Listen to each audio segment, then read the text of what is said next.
गेल्या काही दिवसांपासून पिंपरी चिंचवड शहर आणि आसपासच्या हिंजवडी परिसरांमध्ये अवजड वाहनांमुळे मोठ्या प्रमाणावरती अपघात होत होते. यामध्ये अनेक नागरिकांचा जीव सुद्धा गेला होता. वारंवार या संदर्भात प्रशासनाकडे ITN तक्रारी सुद्धा घेऊन येते. काल या संदर्भात महत्त्वपूर्ण बैठक पिंपरी चिंचवड पोलीस आयुक्तालयामध्ये झाली आणि त्यामध्ये हिंजवडीमधील ही अवजड वाहने आणि यांच्यावरती आता कायम स्वरूपी तोडगा सुद्धा काढण्यात आले. नक्की कशा प्रकारचे निर्णय घेण्यात आलेत? आपल्यासोबत वाहतूक विभागाचे पोलीस उपायुक्त विवेक पाटील सर आहेत. काय सांगाल सर? गेल्या अनेक वर्षांपासून हिंजवडी परिसरात मोठ्या प्रमाणावरती अवजड वाहनांमुळे अपघात घडत होते.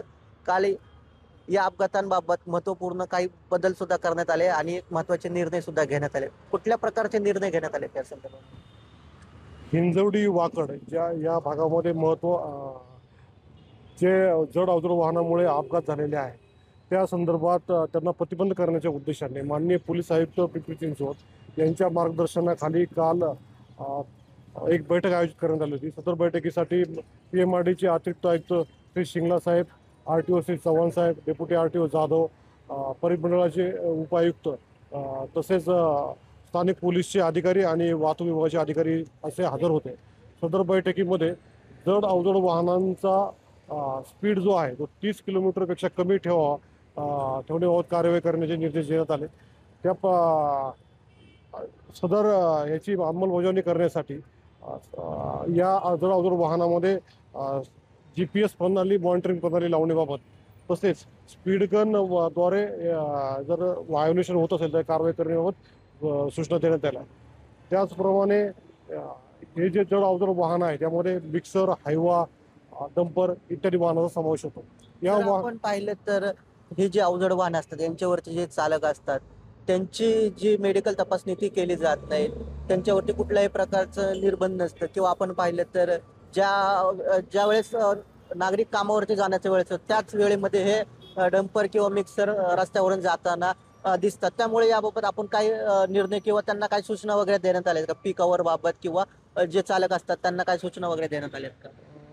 सध्या पिंपरी चिंचवड पोलीस आयुक्तालयाच्या हद्दीमध्ये सकाळी 8 ते 12 आणि संध्याकाळी 4 ते 9 5 तास या वेळामध्ये जड अवजड वाहनांना प्रवेशबंदी आणि संचारबंदी करण्यात आली.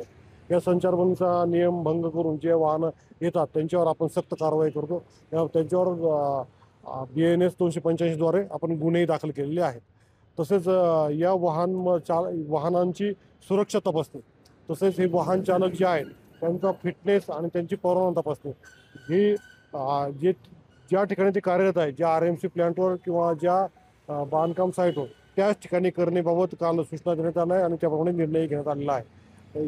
ही जी कारवाई आहे ती RTO, स्थानिक पोलीस आणि वाहतूक पोलीस यांच्या संयुक्त पथकाने करण्याचे ठरलेलं आहे. जर आपण पाहिले तर हे जे हायवा असतात तसेच RMC ट्रक्स असतात यांची रचना आपण पाहिले तर मागच्या बाजूला किंवा त्या डंपरच्या साईडच्या बाजूला कुठल्याही प्रकारची सुरक्षा यंत्रणा नसते. त्यामुळे नागरिक या डंपर खाली येऊन त्यांचा जीव जाण्याची सुद्धा शक्यता असते. याबाबत संबंधित प्रशासनाच्या वतीने त्यांना काही सूचना वगैरे देण्यात आल्या त्या किंवा या वाहनांमध्ये काय बदल करण्याचं सुद्धा आपण RTO विभागाला सुचवलं आहे?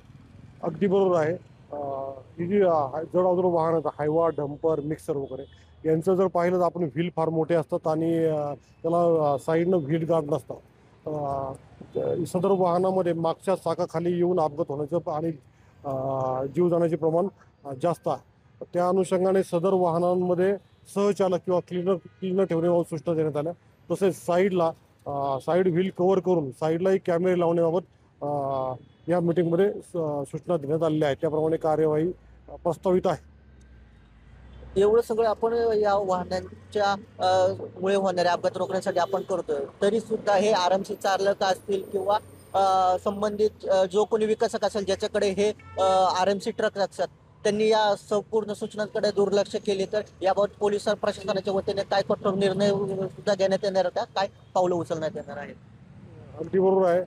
हे जे जड अवजड वाहनं ज्या ठिकाणी येतात तो सोर्स जो आहे तो RMC प्लॅन्ट आणि बांधकाम व्यवसाय त्या ठिकाणी होतात. तर त्या ठिकाणी सर्वांना 168 प्रमाणे नोटीस देण्यात आलेले आहेत की आपण हे ज्या पीक आवरचे वेळ आहेत हे टाळून आपले कामकाज करावे. तसेच जे नियमबाह्य चालणारे RMC प्लॅन्ट आहेत त्यांना नोटीस देण्यात आलेल्या आहेत पोलीस प्रशासनाच्या वतीने. आणि बेकायदेशीर जे प्लॅन्ट चालणार आहेत RMC प्लॅन्ट वगैरे आहेत ते निष्कासित करण्याची कारवाई PMRD बाबत करण्यात येणार आहे. तसेच याचा भंग करून जी वाहन येतील आणि ज्याच्या ॲक्सिडेंट झाला तर त्यांच्यावर सक्त कारवाई करण्यात येईल. त्यांच्यावर जे हे जे भारतीय न्याय संहिताद्वारे जे सक्त कलम आहे त्याप्रमाणे लावून कारवाई करण्यात येईल.